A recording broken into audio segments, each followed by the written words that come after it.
de recherche privée, est aujourd'hui en Chine, dans la superbe ville de Tianjin, pour réaliser des conférences sur l'art contemporain. Nous étions avant-hier à Pékin, nous avons visité le village international des artistes de Pékin, et c'est à partir de ces deux grandes villes de Chine, c'est-à-dire Pékin et Tianjin, qui sont parmi les trois plus grandes villes de la Chine actuelle, qui nous permettent effectivement de remarquer des styles et des tendances de différents artistes contemporains. Alors c'est très intéressant parce que ça nous permet de faire des comparaisons avec l'Europe, et il faut dire aussi notamment de ressentir d'une part la sensibilité des artistes, et d'autre part on peut aussi mieux comprendre le goût du public. Alors nous sommes à Tianjin, cette grande ville de Chine, troisième ville de Chine, qui compte près de 9 millions d'habitants, et nous présentons avec le Centre de recherche en art et conservation du patrimoine, qui est le centre CRACP,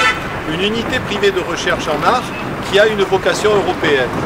Alors avec nos artistes, nous sommes en présentation d'artistes, et notamment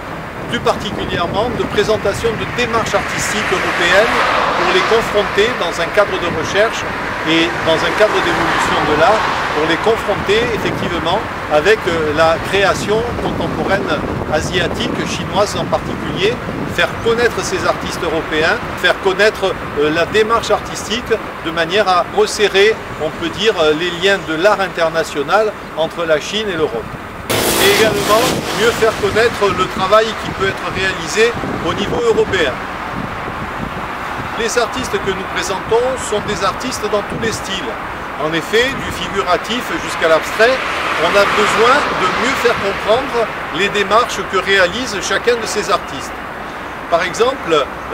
l'art contemporain chinois est un art en pleine évolution, et faire quelques comparaisons, quelques comparatifs avec quelques-uns des artistes que nous allons présenter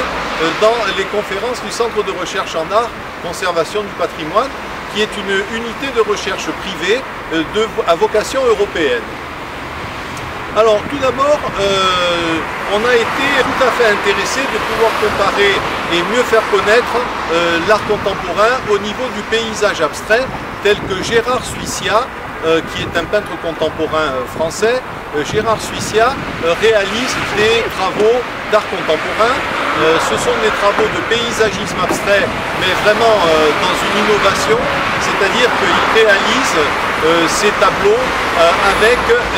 des lettres, et en fait on peut avoir effectivement une sorte de paysage, presque on peut dire un plan pour ainsi dire, avec des rues. C'est une abstraction, mais tout est fait avec des écritures. Alors bien sûr, cela intéresse complètement les Chinois, qui eux-mêmes pratiquent, comme on le sait, l'abstraction à travers la calligraphie, et voir des paysages réalisés par Gérard Suissia avec des lettres, pour eux, c'est très intéressant. Et nous avons aussi besoin de mieux expliquer le travail d'art significatif que réalise ce peintre français à dimension internationale, puisque son travail est un travail novateur, et Gérard Suissia, nous le présentons, et nous comparons aussi ses œuvres avec des artistes dans le village international à Pékin. Alors aujourd'hui, nous sommes à Tianjin, qui est la troisième ville la plus importante de la Chine, et nous sommes ici dans le centre de Tianjin, qui compte près de 9 millions d'habitants, et nous présentons également des travaux de recherche d'artistes qui sont en Europe et que nous faisons mieux connaître en Chine. Ainsi, Annie Derpin, qui est une artiste contemporaine qui travaille sur du figuratif mais également de l'abstrait, pratique. Donc son travail, c'est au départ un travail aquarelliste. En Chine, tout ce qui est peinture à l'eau est très apprécié aussi, puisque, comme on le sait, les artistes chinois, depuis des siècles, ont beaucoup travaillé et continuent à travailler beaucoup avec des encres sur du papier, et des peintres qui travaillent avec des peintures aquarelles sont hautement appréciés, surtout que chacun apporte effectivement des techniques différentes. Alors Annie Derpin présentons une démarche artistique de cet artiste, de cette créatrice, notamment à travers les réalisations de ces sansas Alors les sans-ça, ce sont des œuvres très réduites qui ont un fort impact innovatoire, un fort impact d'innovation. Et sans ça sont expliqués ici en Chine comme un questionnement sur l'art, comment réaliser des œuvres, on peut dire, très réduites et en même temps avoir un très grand ressenti. En fait, le travail d'Annie Derpin avec les sans-ça est, on peut dire aussi, un travail sur la perception visuelle, un travail qui se situe au niveau du questionnement de ce que l'on voit et de ce que l'on peut ressentir, y compris dans la réduction de l'œuvre d'art dans des limites de restriction, de réduction très importantes. Dans cette même dimension de recherche, puisque Annie Derpin est chercheur en peinture et en art également, on peut parler aussi de son travail, les Pingxi Numerica, qu'elle a inventé en Europe depuis quelques années déjà. Et les Pingxi Numerica sont des œuvres qui, à travers des modules de progressivité en termes de photographie, sont à partir d'une planche étalon, d'une peinture aquarelle. Cette chercheure Annie Derpin réalise une progression de recherche par le biais de la photographie et pour effectivement, à partir d'une planche étalon, arriver dans le système de son module à produire la capture d'un artefact, d'un effet de l'art qui va être institué en œuvre d'art en tant que tel aussi dans la progression de ce module. C'est de la recherche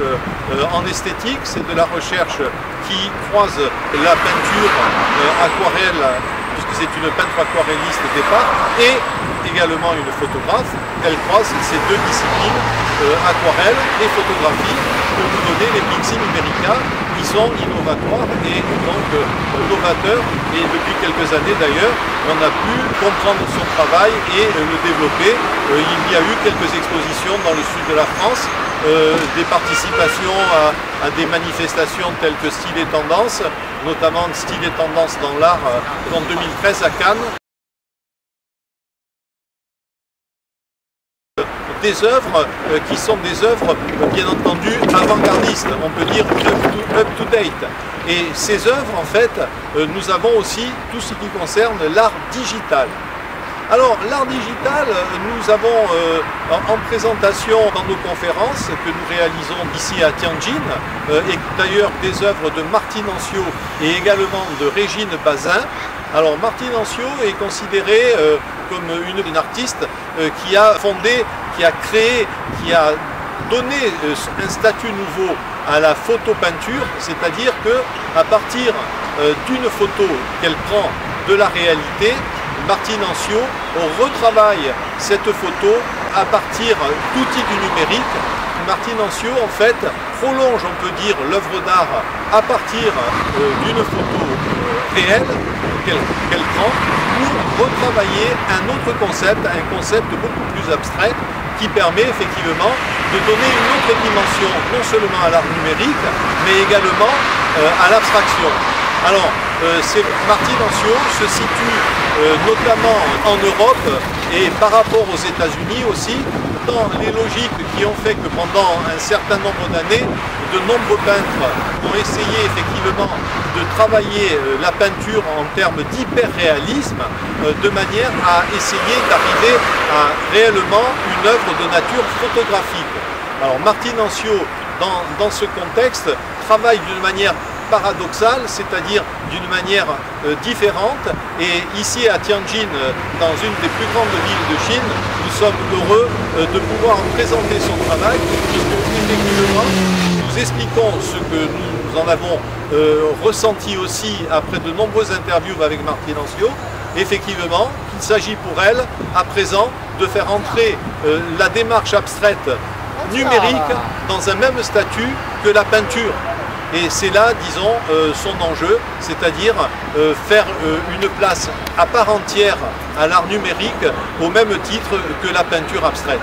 Voilà, nous présentons ces œuvres de Martine Ancio, notamment à travers des photographies que nous présentons en comparatif aussi avec des travaux de recherche de peintres contemporains asiatiques, de manière à prendre en compte, on peut dire,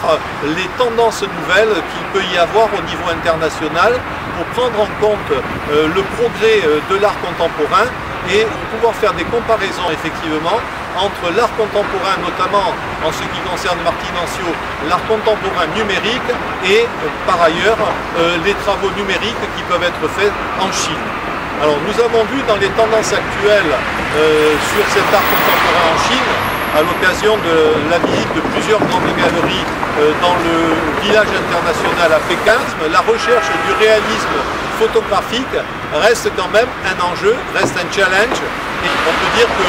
la démarche de Martinencio dans ce contexte est une démarche avant-gardiste puisque c'est une autre conception de la photographie, une autre conception de l'abstraction, une autre conception de la manière dont on peut aborder l'œuvre d'art et notamment l'œuvre d'art à part entière dans le contexte de nos galeries, dans le contexte de nos musées, aussi bien sur le plan international que sur l'Europe. Alors Régine Bazin, en ce qui concerne son travail, est une artiste qui est dans une mouvance différente de celle de Martinencio, puisque Régine Bazin réalise des peintures abstraites, numériques. C'est-à-dire qu'en fait, c'est une artiste peintre du numérique et à la différence de Martinencio qui part d'une photo réaliste pour produire ensuite une œuvre d'art qu'elle va retravailler avec des outils du numérique, Régine Bazin réalise une totalité abstraite à partir effectivement de son imaginaire, à partir de sa sensibilité, à partir de ses ressentis. Et c'est une abstraction qui est une abstraction, on peut dire, intégrale, puisque toutes les œuvres qu'elle réalise sont des produits de son imagination. Mais bien entendu, on n'est pas dans le surréalisme, puisqu'il s'agit en fait pour Régine Bazin d'un ensemble de signes, d'un ensemble de graphismes, d'un ensemble de couleurs, et notamment elle travaille surtout aussi tout ce qui concerne la luminosité, la puissance de la couleur à travers ses logiciels. Et par exemple, lorsque nous avons pu comparer certaines de ses œuvres avec d'autres œuvres que nous avons pu voir à Pékin notamment, nous avons été tout à fait conscients de la force et du colorisme très puissant qui se dégage de ces œuvres. C'est également, on peut dire, pour Régine Bazin, une tendance particulièrement intéressante. Et ici à Tianjin, donc, nous sommes heureux de pouvoir aussi faire connaître à nos amis chinois et notamment aux autres artistes chinois, mais également à tous ceux qui s'intéressent de très près à l'art dans ce grand pays de la Chine, de faire connaître justement le travail de Régine Bazin.